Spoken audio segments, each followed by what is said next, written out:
Hello and welcome to blockleaders.io with me, Gillian Gottsell. Now today I'm delighted to welcome Arielle Brechisci. Am I saying that right? Yes. Brechisci, no one gets it right ever. Don't worry about it. I'm going to spell it Brechisci. So it's a great name. What nationality are you, Arielle? What is Italian. It? Italian. Oh, wow. Yeah, Beautiful. Okay, and you are the content and community manager with Wax.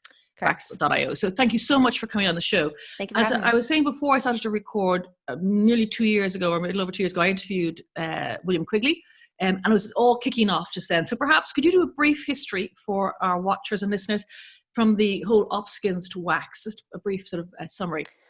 Yeah, sure. So Opskins was originally created to solve common problems experienced by item traders for in-game items. There's a robust trading community for in-game items for a number of games, but there was never a safe place where traders could transact with each other. There was always a risk of scam on both sides, the buyers and the sellers. So Opskins was created to essentially bridge that gap and make it so that there was a safe third-party marketplace where people could exchange items. That was a centralized marketplace, which met the needs of the community at the time. But as we have developed Wax, we've come to move towards a decentralized model. For all the reasons that decentralization is a wonderful solution when it comes to trading digital products. Perfect. And Wax, you mentioned briefly then, it's based on blockchain. And originally you started off with Ethereum and then moved to EOS. So do you want to talk a little bit about the blockchain and why the EOS blockchain was chosen? Yeah, sure. So there was the vetting process for choosing the base technology for Wax was very intensive, months-long engineering feat, overwhelming feat. So the test net was on Ethereum because that's what made the most sense at the time while we built the EOS.io based platform.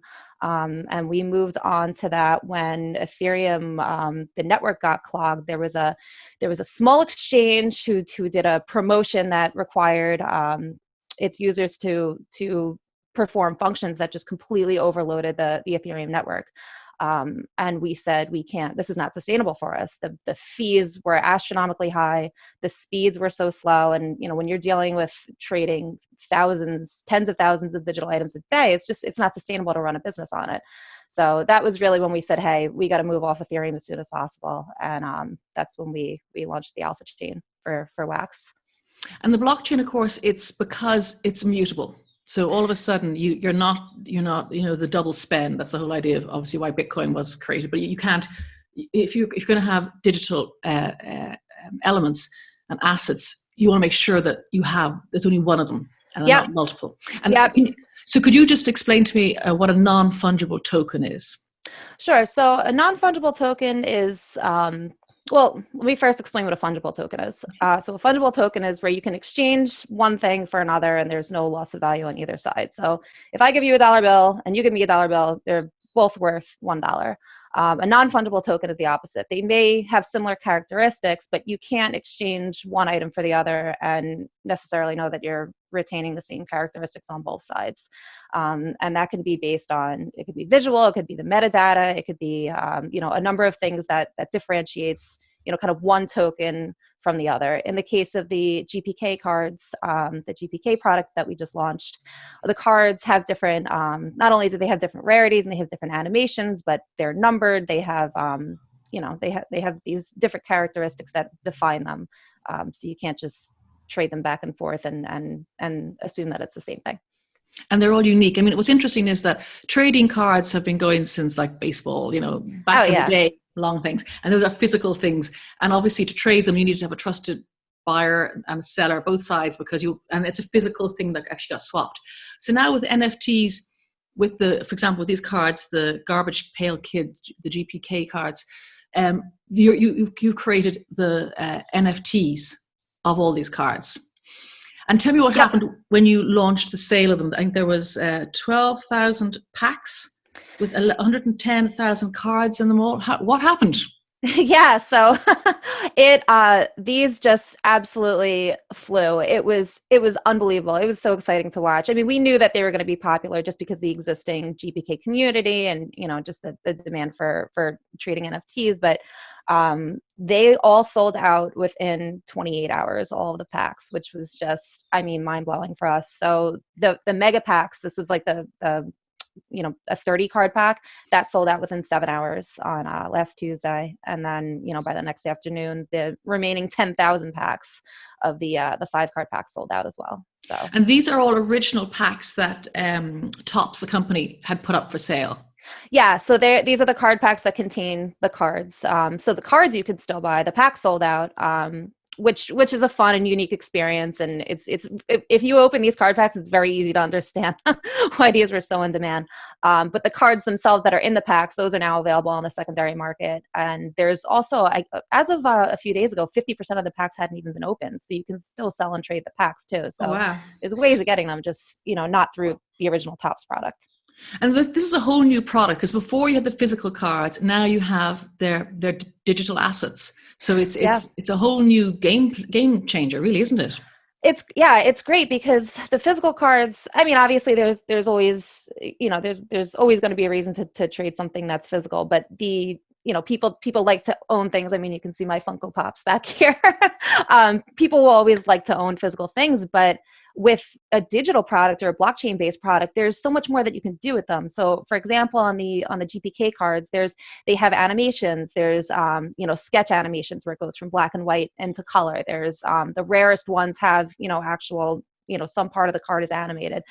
Prism cards have this shiny background. Like, you can't do that with a physical card. So it's different. It's similar, but it's different, and it offers it offers different features that you just can't do with something that never changes, like a card. Yeah. And in your content, you said that you made it easy to onboard the card. Yeah, So explain that process. Why was it easy, or how was it sure. easy?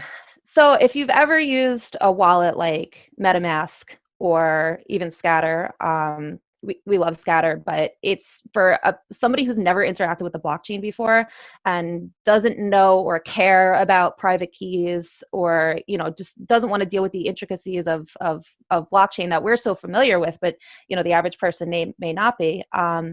In order to start using a blockchain-based product, like, you can't have this intimidating, complicated experience where errors are being thrown and customers are getting frustrated. So what we did was we created the Wax Cloud wallet, and it's as simple as logging into an email account. You can choose a social login, you can log in with your Twitter, you can log in with your Gmail, or you can just create a username and password, and you can start interacting with the blockchain immediately afterwards. There's no complicated setups and private keys and things like that. So that's huge, because there's not going to be mass adoption without an easy way for people to adopt blockchain and dApps like that. So that's where Wax Cloud Wallet really shines. That's amazing. And because you're right, because it is scary, and the private keys, you lose them, you lose your money. And how do I push this and I move it? I mean, it's for people outside the tech industry, or even outside the blockchain industry, it is scary.